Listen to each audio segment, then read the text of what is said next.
Thank you, Ashley. Good afternoon, everyone. Thank you for joining me, those here and those watching live on the feed on television. I'm here to provide you an update on a homicide investigation that began yesterday morning at approximately 8:21 a.m. on March 20th. Toronto Police received a call for an echo-tiered response following a call from the University of Toronto Campus Safety Special Constables. At the time, a man was found lying on the ground near 144 College Street. At the time, he had visible injuries, he was unconscious, and he was not breathing. Campus safety personnel immediately assisted performing CPR. Officers from 52 Division, along with Toronto Fire Services and Toronto Paramedic Services, all attended the scene. Sadly, the man was pronounced deceased at the scene and was not transported to the hospital. The victim has been identified as Mario Ferreira, 60, of Toronto. Mr. Ferreira was an unhoused individual in the city. He was not associated as either a student or an employee of the University of Toronto. The Homicide and Missing Persons Unit has now taken over the investigation. Since yesterday, we have been working tirelessly through the evening, trying to gather evidence and review as much video surveillance as possible from all the different sources in the surrounding area. I would just like to say that the University of Toronto, as well as businesses in that area, have been very helpful, and I would like to thank them so far for providing us with that footage. It's been very useful and helpful in our investigation to this point in time. Obviously, we are continuing to canvass. We currently have officers out there right now still canvassing in the area. If you are in that area along College Street and officers are coming to your door, please, I ask that you assist with the investigation, speak with them. You may not know what you have, whether or not it's footage that's useful to us, but if you could assist us, that would be greatly appreciated. Based on what we've reviewed so far, we've learned that around 5:20 in the morning, the victim was lying down on a bench outside 144 College Street. Surveillance video shows the suspect walking nearby, originally in the area of Queen's Park Circle, on the grounds in the park area there. At some point, he arms himself with debris. Whether or not that comes from a construction site or a dumpster in the area, that's still to be determined, but he does arm himself with some debris and leaves that area and continues to walk through the surrounding neighborhood. Without any warning or provocation, the suspect approaches Mr. Ferreira, who's lying on the bench, and he uses that debris to assault him repeatedly and violently. He then fled the area, still holding on to that debris that he had used to commit the assault with that weapon. We are here now. I'm asking for the public's assistance in helping us to identify and locate the suspect. If you are in the area of Queen's Park between 5 a.m. and 5:30 a.m. yesterday on March 20th, and you saw anything suspicious, it might not be relevant to you at the time, but if you did see something, please reach out to us. We will speak to anybody. You don't know what is useful to our investigation. Any information might help us. We are releasing images today. You'll see them to my right here. These are two images of the suspect. The suspect is described as male black. I will not guess on a height just based on the video surveillance that we have at this point. You can see that he's a medium to large build, approximately 200 pounds. He has a beige camouflage shirt, short sleeve. There are some logos on the sleeves. Additionally, he's got a black and blue backpack. You can see there, very distinct on the back. I believe it's a Champion logo on the back of that backpack. He's wearing black pants. There's a logo on the front left pocket of those pants, and you can see that there's black and red Air Jordan Nike shoes that he's wearing as well. I can't say this with enough vigor. The suspect should be considered armed and dangerous. If you see him, he's wearing similar clothing, or you believe that that's him, do not approach him. I ask you to call 911 immediately and allow for police to attend, and we will take it from there, and we will investigate that suspect or that subject and take it from that point forward.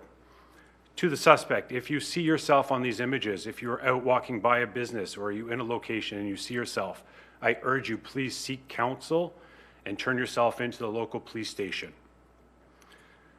I just want to wrap up before I take any sort of questions and say that we are committed to bringing justice to Mr. Ferreira. not only for him, but also his loved ones. We have been able to reach his next of kin, and we've spoken with them.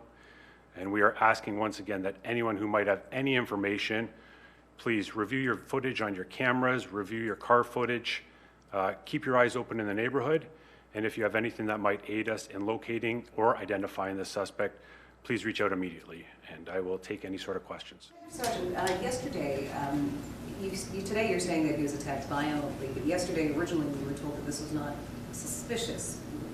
So why the... I obviously wasn't the one that spoke yesterday, first of all, but I will say that any sort of suspicious death or sudden death investigation, officers arriving on scene and they don't really know what they have at that point in time. One of the first things we always do at any sort of suspicious death or a sudden death is start canvassing for video. In this case, again, with the cooperation of the University of Toronto, we did locate within a few hours footage that was able to assist us in providing some sort of context to this, which changed the dynamic and sort of the shape of the investigation, at which point I was contacted as the on-call from the Homicide and Missing Persons Unit, and at that point we did take carriage. So, you know, at the time, officers arriving first on scene, they're not really sure what they had. They had to wait for paramedics, and at that point, injuries became more obvious once paramedics arrived and the scene was further investigated. Well, you said debris, that he picked up some sort of debris from the construction site. I'm not going to go into the specifics of what that is at this point in time. I think it's safe to say I'm comfortable with saying debris, something that was found in either a dumpster or a construction site in and around that area. I do know from the investigation that around Queen's Park there is some construction sites. There are some dumpsters on the UFT property, and so that is part of our investigation right now, but I'm not going to go into specifics as to what that item is at this point in time. So are you considering this or classifying it as a completely random attack? You talked about there not being any provocation, no words exchanged between the suspect and the victim either? From what I can see on the surveillance, I do not see any sort of altercation that occurs between the victim and the suspect, and I am treating this as a completely random incident. How alarming is that? You've got someone attacking people completely unprovoked and murdering them. I think it's very alarming, truthfully. That's why I've asked to come before you all today as quickly as I can to get the message out on who this suspect is, so that we can try and locate him and get him into custody as quickly as possible. He's obviously not known to police because you don't have a name or... At this point, I don't have a name, so I can't comment on whether or not he is known to police based on his background, no. Is it your staff that he might also be an unhoused person? I mean, I've watched a lot of video at this point in the investigation. He may be an unhoused individual. He may be in the shelter system. I don't really know. The night that this happened, the weather was fairly warm. So, I mean, we are looking at the images here. It is short sleeves. I don't think it's, you know, inappropriate clothing for that night. So it could have been somebody out. So I think it's too early for me to comment, but I do think it is a possibility. But the injuries, can you tell us where were his injuries? I'll start here and then I'll speak yours. Where were his injuries and what were the nature of them? Can you talk a little bit more about that? Yeah, the postmortem was conducted today, and ultimately the cause of death will be blunt force trauma, and I will say that's in his upper body, and I'm going to leave it at that at this point in time. He asked the question I was going to ask. So Can you tell us, staff, anything about the victim? Does he have children? Does he have, you know, family members? Very, very few. I don't want to speak out of line. We have been in communication with them. I do want to respect their privacy. We have been able to speak to a couple of family members, and you know, they've been very supportive of the investigation. And obviously I, as one of the investigators and our whole team, want to do everything we can to hold somebody responsible for this. And obviously we don't give them closure, but if we can get some sort of justice and get this person in custody, I do believe that that will help them. And housed, was he from Toronto though? Is his family from Toronto? Yeah, I will say that our victim, I believe, was unhoused. I do think he is from Toronto, but I will say he was very transient. You know, over time, he's lived in many different places, but most recently, he has been here in Toronto. yes, what can you say? The victim comes to that park bench. What does it appear that they're doing at that park bench just before the assault occurs and the suspect approaches them? From watching the surveillance, and again, we do have good surveillance, the suspect, the victim has been there for several hours. Obviously, there's no sound on that, so I don't know what is transpiring, but I will say that the victim is either lying down or sleeping at that point in time. And the victim was there for about 3 hours, I guess, until he was discovered by campus security. He was discovered in the morning, so originally we got the call for an echo tier call, but that call originated from the University of Toronto campus security, and they ultimately called Toronto Police, and we attended from there. So somebody approached them first after they located the victim, and then we were notified and we became involved in the investigation. Around 5:20, and then around 8:20 is when police were notified. Correct. The actual incident occurs around 5:20. Again, and so to my plea to the public out there, so anybody with Ring cameras, any sort of cameras, businesses, anywhere along College Street, I will say that our suspect was last seen traveling westbound on College Street.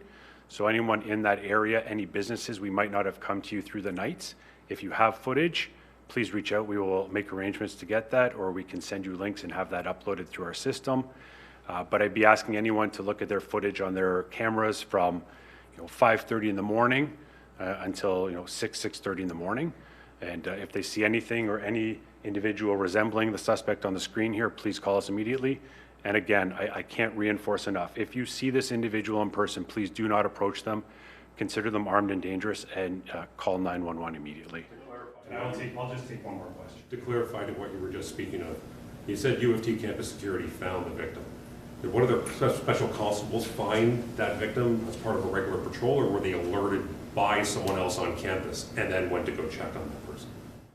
No, so University of Toronto campus safety special constables were alerted to the individual being there by a member of the public, and they were the ones that then attended to the scene. They discovered him there, and they furthered the investigation by calling Toronto Police. And again, thank you very much for your time, everybody. What's an echo tier call? Sorry, you kept talking about echo tier. What does that mean? Yeah, I don't mind answering the one question. It means that paramedics, fire, and Toronto Police will all be responding to that type of call. Usually it comes for medical type of emergencies. Okay, thank you very much.